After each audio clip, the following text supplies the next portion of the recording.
Today, we're heading to the eastern side of the world, to a country called Malaysia.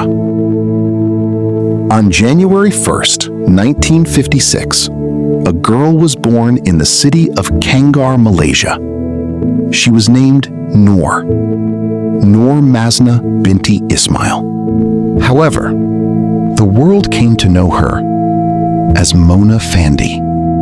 From an early age, Mona loved being the center of attention. Because of this, she always tried to stand out and make herself the focus wherever she went. Mona loved dancing, and as she grew older, she became increasingly determined to achieve fame. After some time, she met a man named Mohammed Noor Afandi Abdul Rahman. He told Mona that he could help her become famous. As a result, the two grew close and eventually got married. The first thing her husband told her was, "You should shorten your name if you want to become famous more quickly." So she changed her name and became known as Mona Fandey. In 1987, Mona Fandey released her first music album, titled Diana. The album was a major failure and did not even generate enough revenue to cover its production costs. She then changed her path.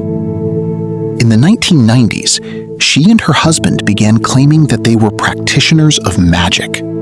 At that time in Malaysia, witches, or traditional spiritual practitioners, were called bomo.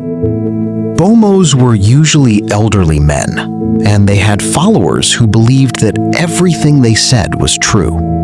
It was during this time that Mona Fandey became well known, because bomos were typically elderly men, while Mona was only 35 years old. At that time, Mona earned a large amount of money, especially from wealthy people in Malaysia, who paid her to perform magic for them. Not only wealthy businessmen, but also Malaysian politicians reportedly went to her for magic, and she charged them around $100,000. In 1993, a Malaysian politician named Mazlan Idris reportedly had the goal of becoming the state minister of Pahang, so he went to Mona, seeking her help to achieve his ambition. Mona demanded a fee of around $500,000 in order to carry out the work for him.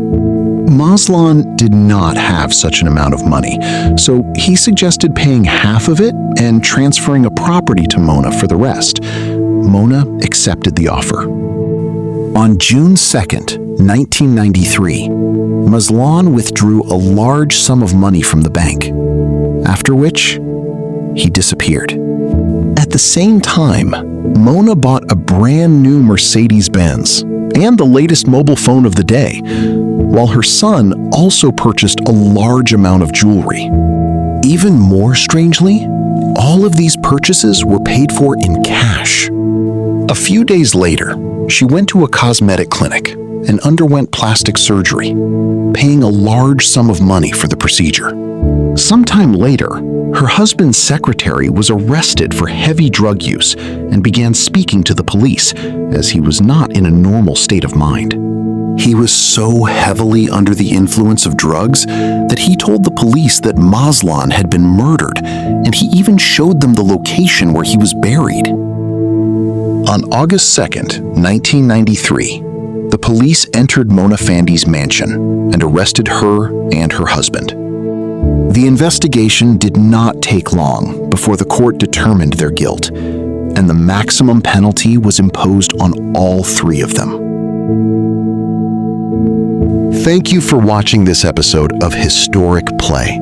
If you enjoy deep dives into history, wars, empires, and the events that shaped our world, make sure to subscribe and join our growing community. Until the next video, this is Historic Play signing off.